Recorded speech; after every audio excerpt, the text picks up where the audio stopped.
And welcome to Fourth and Pain, the only pro wrestling show to be hosted by an NFL player and a weight loss champion. On the other end of the line, Redskins defensive end Adam Carriker. Over here, former pro wrestling announcer turned said weight loss champion Chuck Carroll. Adam, you've got a full brood at home, 3 children. You've had a couple of days now to adapt. Do you have the trifecta daddy thing down at this point? I don't know that you ever per se get it down. We're working on it. I think that's the best way to put it. We are a work in progress. Well, how's Mrs. Carriker doing? How's Angie and the Peyton Pulse? I know she's now got her hands full, but I gotta ask you, I gotta put you on the spot right up front because we get so much positive feedback about this. Will the Peyton Pulse live on now that Trinity Ann is in this world? Well, first of all, Angie's doing really good. She is in super mom mode.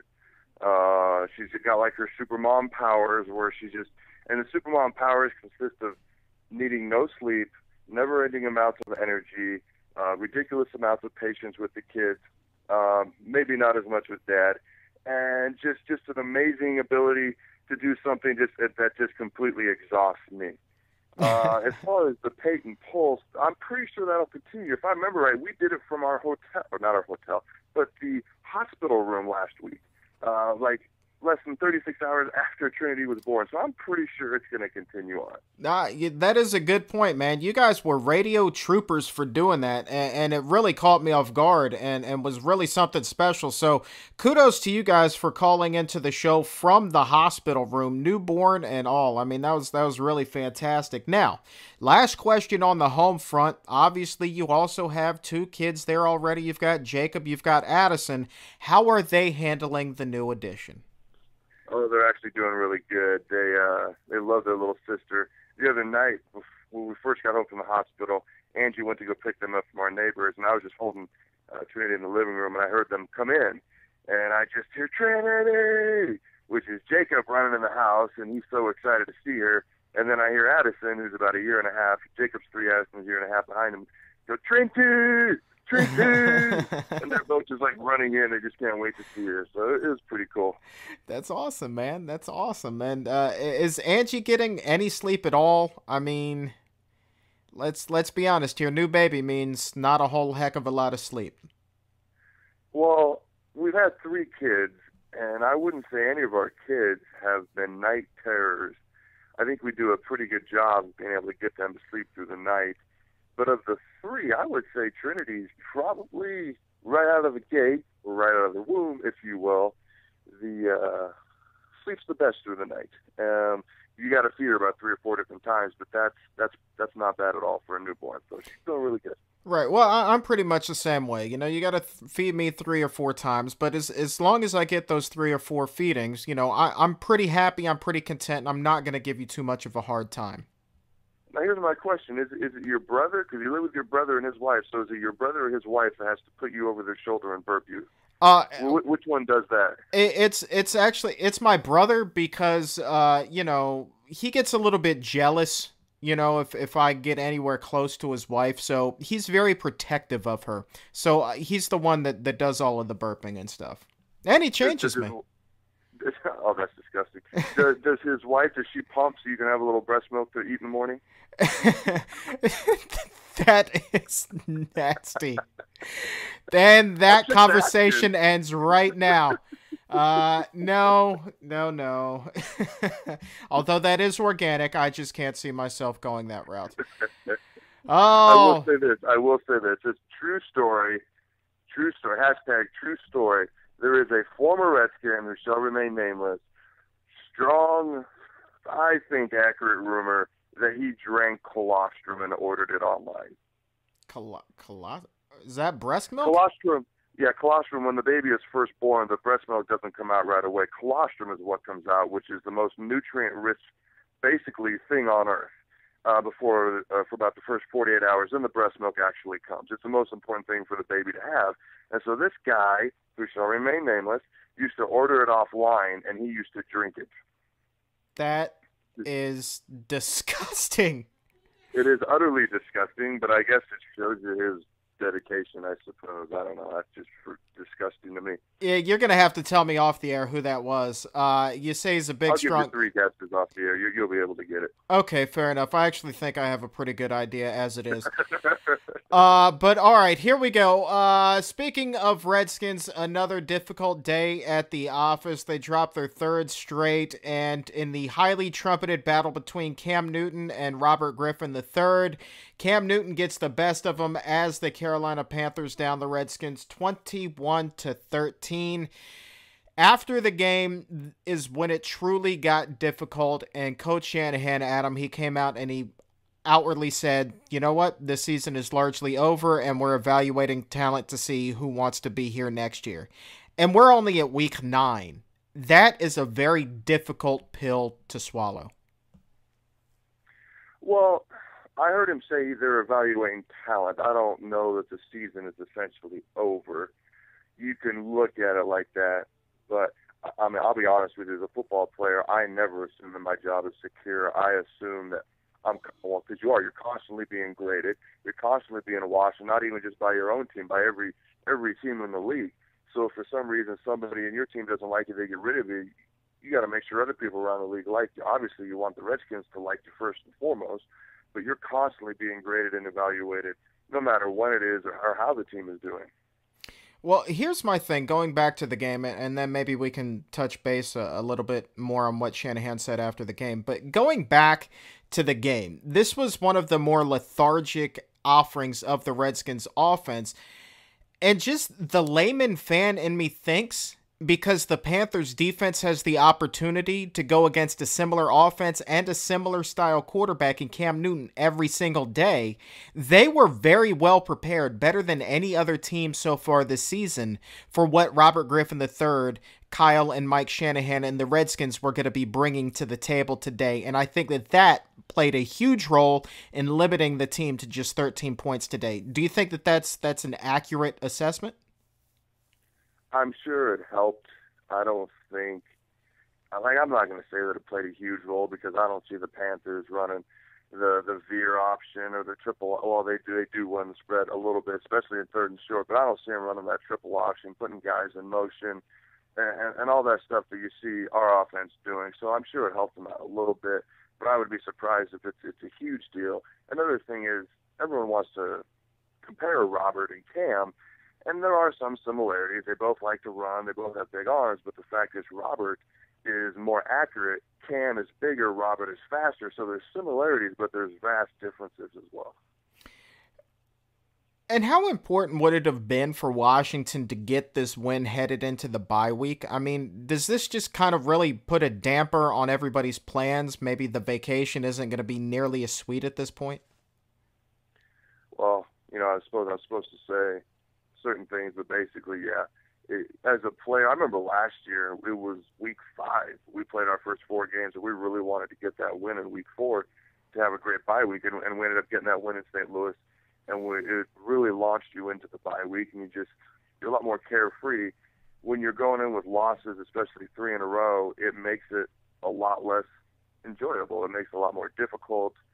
You need to get away. You need to take a break because there's 16 weeks of grinding, grueling, mental, and physical grueling that just doesn't stop. And this is the one chance you have to get away. So the guys need to get away, just take a break, and come back ready next week. But it definitely puts a damper on it. There's no doubt.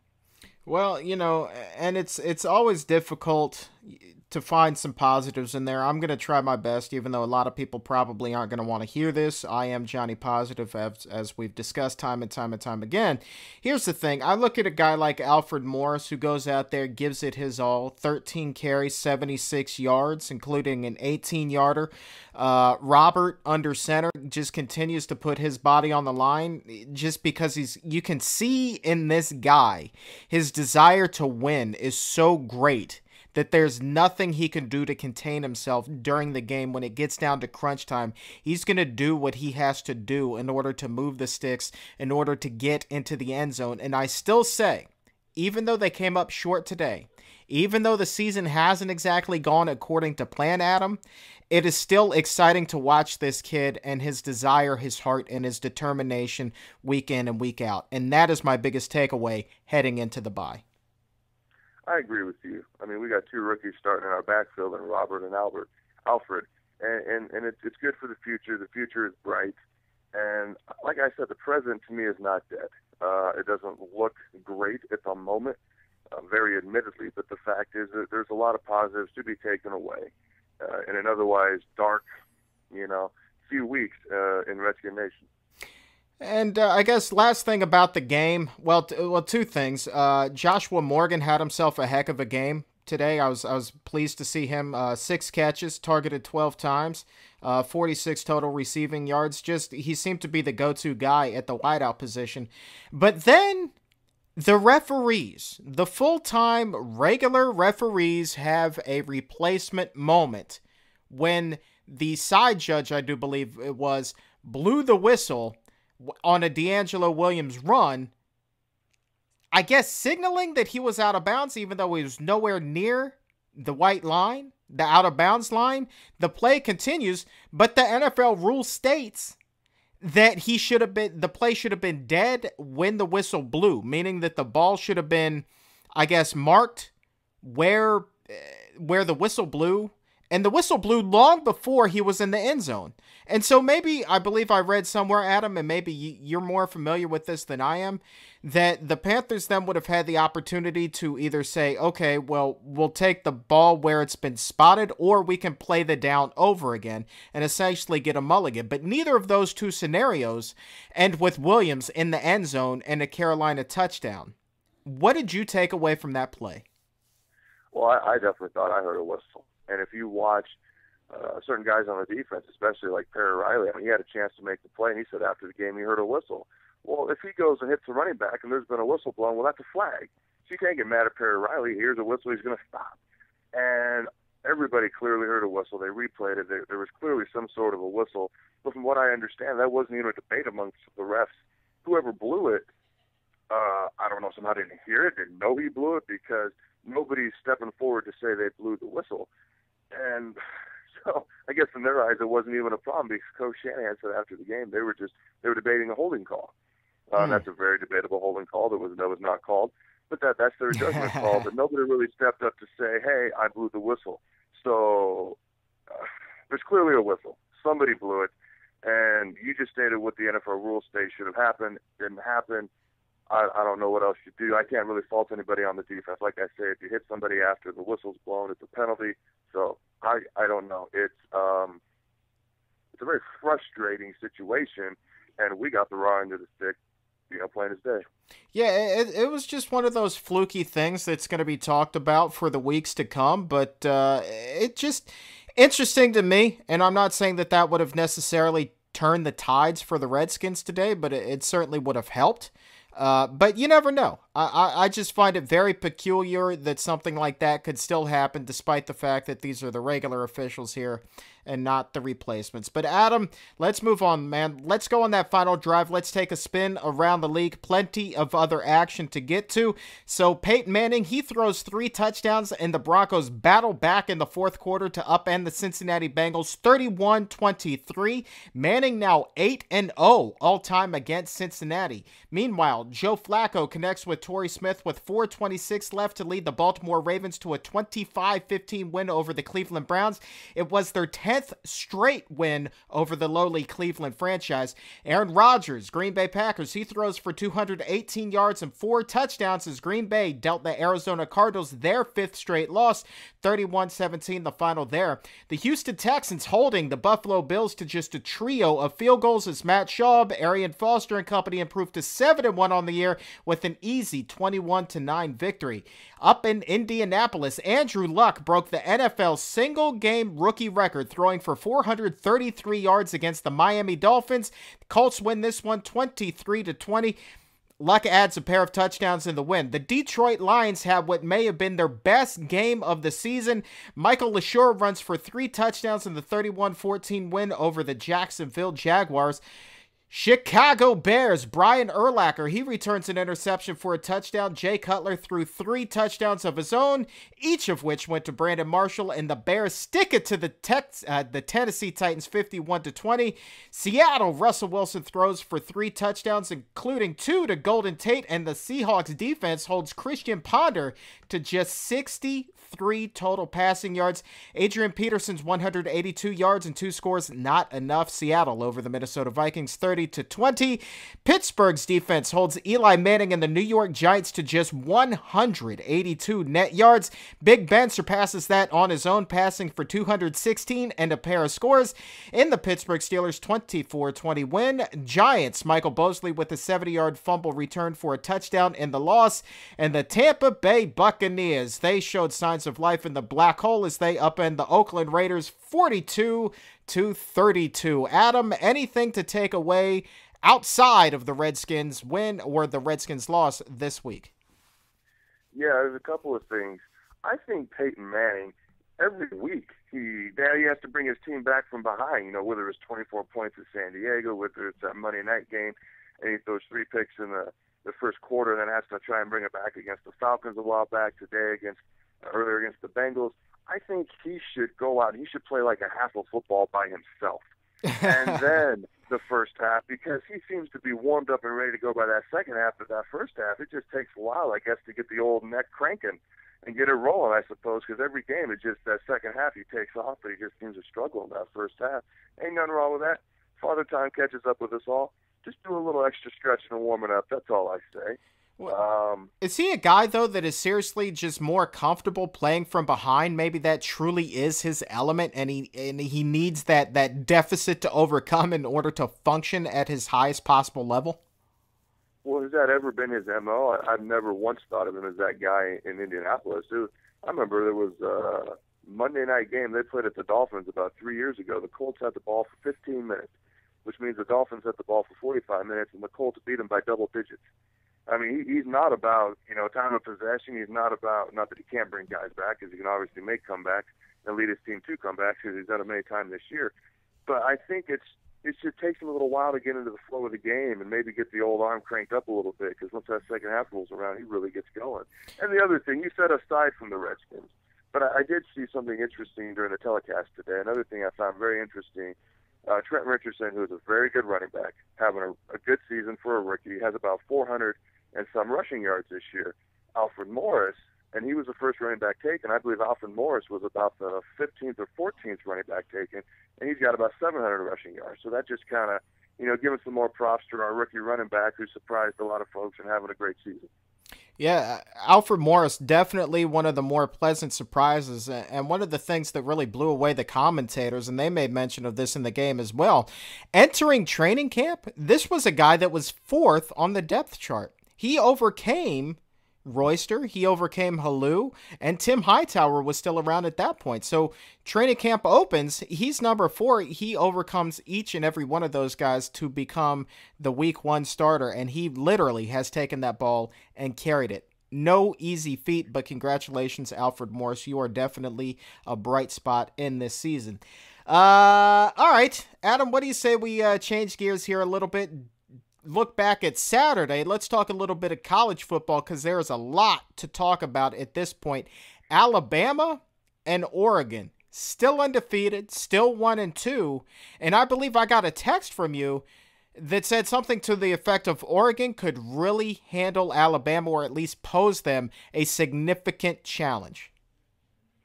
Yeah, well, it was something to the effect of Oregon could beat Alabama. And this was while I was watching the Oregon-USC football game right before Alabama-LSU started. At this point, it was like not even halftime, Oregon already had 35 points.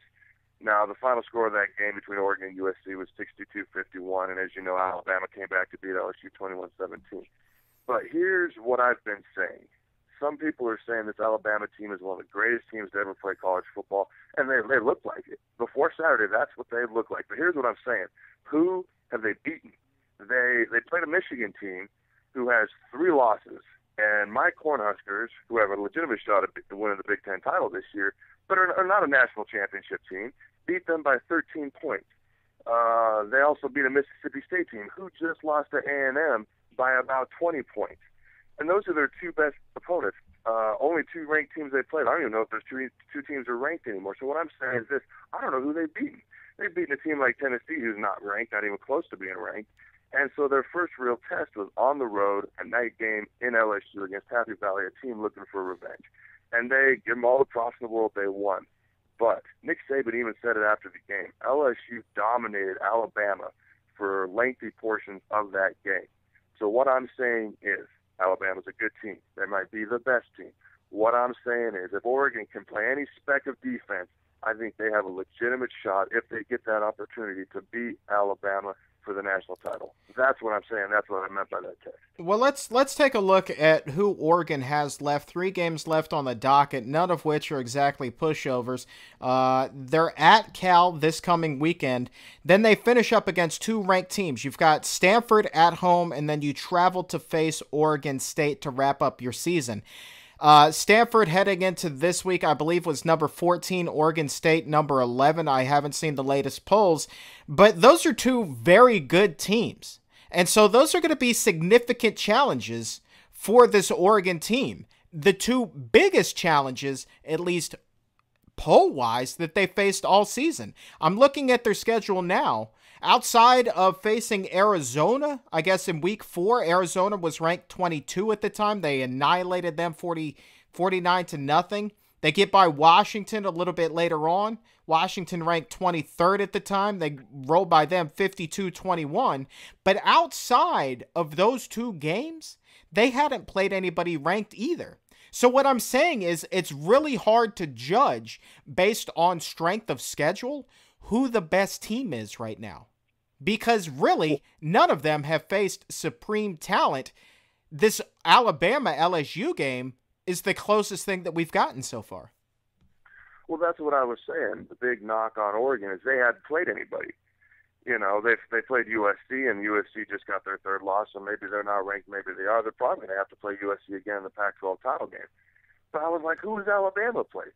K-State has played some good teams, really annihilated some good teams.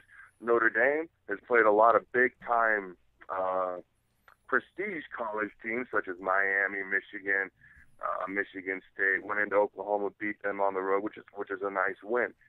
But my point was Alabama hadn't done it either, and winning at LSU on the road, that shows a lot. The thing that kind of concerns me a little bit is they actually got pretty dominated for a lengthy portion of that game. I think Oregon is the team that could have the best chance of beating them.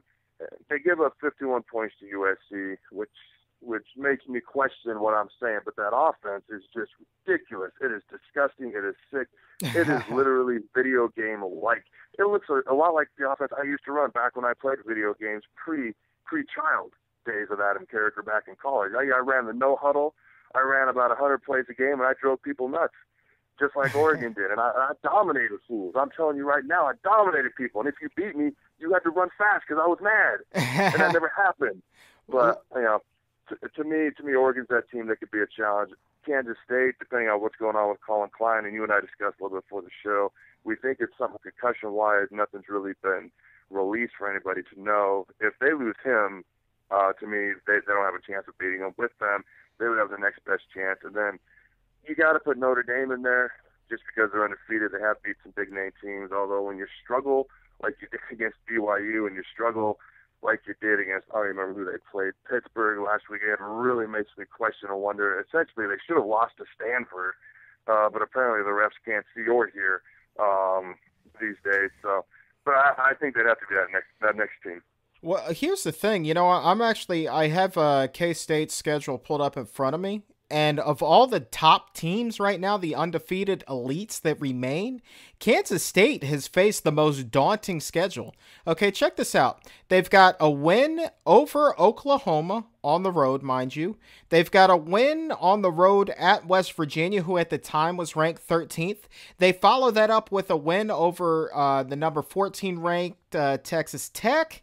And then this past week, obviously, the win against Oklahoma State. I mean, those are all quality wins. And so if you're talking about strength of schedule at that point, the advantage has to go to Kansas State. And of course, now the real wild card in all of this is the health of Collin Klein. If he's unable to go against Texas Christian, I don't know exactly that's going to take K-State out of the game altogether, but it's certainly going to level the playing field quite a bit. And more importantly for me, the Notre Dame homer, that really opens the door then for some serious talk about Manti Te'o entering that Heisman race. Absolutely. I mean, if Collin Klein goes down, I would be very surprised if K-State didn't lose to somebody. And then Notre Dame's going to move up. And, I mean, Manti Te'o, he's definitely, as Collin Klein, Manti Te'o right now in the Heisman conversation. That's huge for him. You just better hope Notre Dame actually wins, because they seem to struggle with teams they shouldn't struggle with. But I also think they're a very young team, and I think their future is bright. And so that's why I think they struggle with some of these teams that they shouldn't, because maybe they don't know how to get up for every single game. So the future is bright. I just don't know that this year they're the best team in the nation. But Manti Te'o, I definitely believe is a strong Heisman candidate. Yeah, I'll give you this. Notre Dame definitely plays up to and then plays down to their level of competition, just depending on the game, on the week. Now, I will say, Boston College on the road, just given the history between the two colleges, never a pushover. Very little concern about Wake Forest. The biggest test remaining on Notre Dame's schedule is that trip out to USC for the final game of the season. The Trojans sitting there always love to upset Notre Dame, and oh, what a spoiler they could play in the last week of the season for Notre Dame. That game, Adam Carriker, circle it on your calendars right now, because I guarantee it is going to be an epic battle. Oh, I completely agree, and actually SC could ruin a lot of seasons right now. They're, like I said, they could get another shot at Oregon in that Pac-12 title game, so they could knock out Oregon, they could knock out Notre Dame, and then they could set up Alabama, K-State. So a lot of other colleges at the moment are going to be rooting for USC to do well, especially Kansas State. And we'll just have to see really how things shake out. The BCS rankings, obviously, they're going to come out a little bit later. I'll let the cat out of the bag. We're taping before the BCS rankings come out. But I'm not sensing any significant changes week over week. I do believe that they're going to shake out exactly how they did the week before. Maybe Notre Dame drops a spot. Maybe Oregon leaps them in the BCS standings just because of the way or the quality of wins this week. Obviously, Oregon with that convincing win over USC, a ranked team, and then Notre Dame struggling a little bit against Pittsburgh, needing 3 overtimes to get that done. But outside of that, I'm not sensing any significant changes. So the title picture, the BCS title picture, as far as I see it, remains unchanged at this point. And Alabama, you know what? Let's pull up their schedule real quick and see who exactly they have left. We looked at the other elites and saw who they have left. Alabama does not have a pushover this week at all. They're hosting Texas A&M. Heading into this weekend, Texas A&M was ranked 16th. Then they've got Western Carolina, that's a pushover, and then Auburn, also a pushover. But Alabama cannot sleep this week. They got to come out hungry. They got to make a statement that, hey, we're tougher than we looked last week against the Tigers. We're going to really stick it to the Aggies. Well, yeah, A&M's a real good team, and they got a real young quarterback, a freshman who's doing real well, getting even some Heisman talk. And there's somebody else we got to consider for this Heisman as well, A.J. McCarron. He has got, I believe, 20 touchdown passes and no. Did he throw a pick on Saturday night? Did you stay up? Did you stay up to watch the game, or were you already asleep? I was asleep. I was not feeling all that well. Well, I believe he has not thrown a pick yet. So 20 touchdowns to no picks, and he has thrust himself into that Heisman talk as well. And the other thing you got to remember is Kansas State does not play a conference title game. Oregon does. Notre Dame does not. Alabama is going to have to play the likes of Georgia, who is a top 10 team, maybe top 5, or Florida, who's a top 10, top 5 team. So they've got a couple of pretty good tests coming at them yet. And actually, here's what we should do. I think we should, for next week on the show, we should have our predictions for every conference championship game, who's going to be in it, who's going to win it in the major conferences, and then we should make our major BCS bowl game predictions, who's going to be in it, and then who's going to be in the national title game and who wins. You up for it? It's about that time. Yeah, man, I'm down. And but you know what? Here's what I was thinking this week. and just the way things are shaking out, this year would have been a great year for them to implement that 4-team playoff system, because you truly do have 4 true competitors this year for that national title. How sweet would it be if there was that playoff system set in place this season? It would be sweet, and I stick by what I said last week. There's not going to be more than 2 undefeated teams at the end of the year. It's going to get whittled down to 2 somehow. It's just, I think either Collin Klein can't play, K-State loses, Notre Dame loses to someone they shouldn't, Alabama gets beat by someone tough left on their schedule. I think Oregon's going to be there in the end, because Oregon State's highly rated, but I don't know if they're that great. Stanford is always this big, strong team, but can't keep up with the fast little Ducks.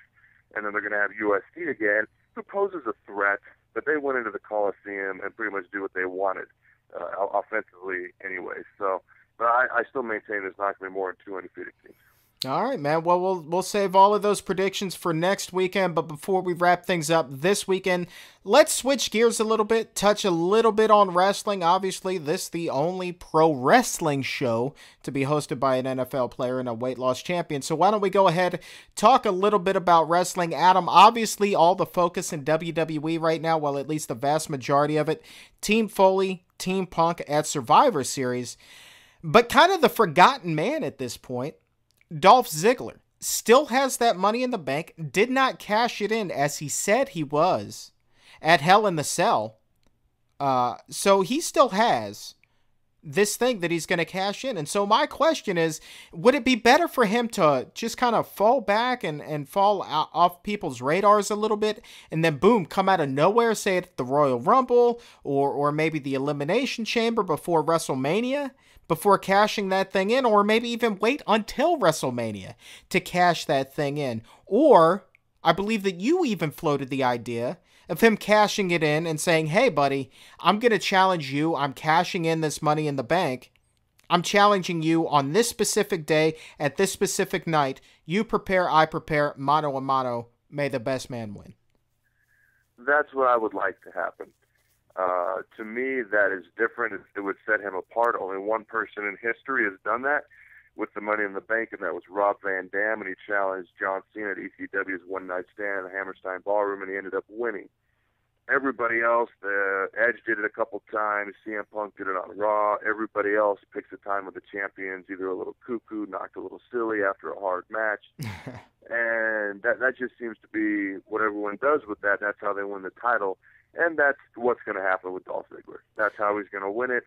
Or he might even be one of the first guys. I believe John Cena was the first. He could be the second guy ever to cash it in and then not win. I could see that happening, because that's just the type of stuff that seems to always happen to Dolph Ziggler. But what I would like to see, and I think it would set him apart, and I think it would help get him over, is if he did that. He just says, hey, Punk, hey, Big Show, I'll see you at such and such date. Bring your big boy, we always say big boy pads, but bring your big boy boots, and I'll bring my big boy boots, and let's do this thing. And then he goes out and wins and beats the guy one-on-one fair square. And he obviously he have to turn to a baby face, which is a heel, and it just doesn't fit his mantra. It's just not something they're going to have him do. But I think that would help get him over big time, and that's the way I would do it. But that's not the way it's going to happen. Well, I don't think that he can do it with the current title holders, because you just touched on it. I mean, your 2 current title holders are heels, so he can't exactly set the date, place, and time and say, hey, I'm challenging you at X date, because he would have to be a babyface. And frankly, Dolph Ziggler, I can't see him working as a baby at all in any scenario. Like, he is just one of those guys that will be a heel for the remainder of his career. Like, that's just who Dolph Ziggler is. I can't see him functioning on any level as a babyface. I don't think he'd be a believable babyface for that matter. So I think that as long as the Big Show and CM Punk have the title, then Dolph Ziggler is not going to be cashing in the Money in the Bank. I think that what this does is sets up a scenario where maybe Sheamus gets his rematch against Big Show, captures the title back, then maybe Dolph Ziggler cashes in his Money in the Bank, does that whole surprise bit, the beaten down Sheamus, Dolph Ziggler capitalizes and takes the belt that way. That would be my early prediction. Well, the thing is this. if he was going to do it to CM Punk and Big Show, it would actually work perfect for him to turn babyface because those guys are heels, so it would work perfectly. I don't see him being a babyface. I mean, part of his Twitter handle is heel something or heel Ziggler or something or other. So Exactly. He's totally sold in on that bit. But the thing is, could you have seen CM Punk being a babyface when he was coming out with Luke Gallows and the whatever that lady that shaved her head? Serena Deeb. And and I'm going to save you. And he talked for 20 minutes. He'd eliminate people in the Royal Rumble. Then he talked for the whole time till the next competitor came. He would have been like the anti-babyface of the universe at that point in time if he would have said that to me. But he was a good babyface, a little bit, for a while. And then he became kind of commonplace what he was doing, and he had to switch back. But I think they always try to switch people. I think at some point, if you're watching TNA right now, Bully Ray, who I loved watching being a heel. I loved watching him being the bully. I've never seen anybody pull off what he was doing so well, just intimidating the referees, intimidating everybody. It was great to watch. He has actually become a little bit of a babyface on TNA. And I could see Dolph Ziggler doing that. He'd have to tear away from Vicky. He'd have to go out on his own. And I don't know that he could get the crowd reaction on his own away from Vicky, which is why I think he's with her. But I think he could pull it off for a little bit. But I'm just saying, I think it would be so much better if he just set a time, set a place, and I think it would just help get him over so much better than what he's done to this point in his career, because the flicking of the hair, the blonde hair, the brown hair, he's changed, and all of a sudden he's back to being who he was. He's got the blonde hair again. It's just, it's not really working for me. Well, that's pretty much been his gimmick since he entered the WWE. So, I mean, we'll see. I mean, the big question is, everybody's saying, well, Dolph Ziggler is the next big thing, but is he a believable champion? And I guess that's something that we'll find out over the course of time. I think that given the other names on the roster, I'll tell you this, Adam, I'd much rather see gold around Dolph Ziggler's waist than Alberto Del Rio, who's held the belt in the past. I think that Ziggler would be the better champion. I think that the crowd would be more behind Ziggler. But whether or not that means that he's a good choice or he's ready to be champion right now, I'm not saying that either. I think that this is a guy that is still maybe missing that one element. You know, you just said it. I mean, they have Vicky Guerrero with him for a reason, which means that WWE may not have the confidence in him that they need to have in order for him to be a solo champion. Well, you just talked about my two least favorite wrestlers on the entire roster.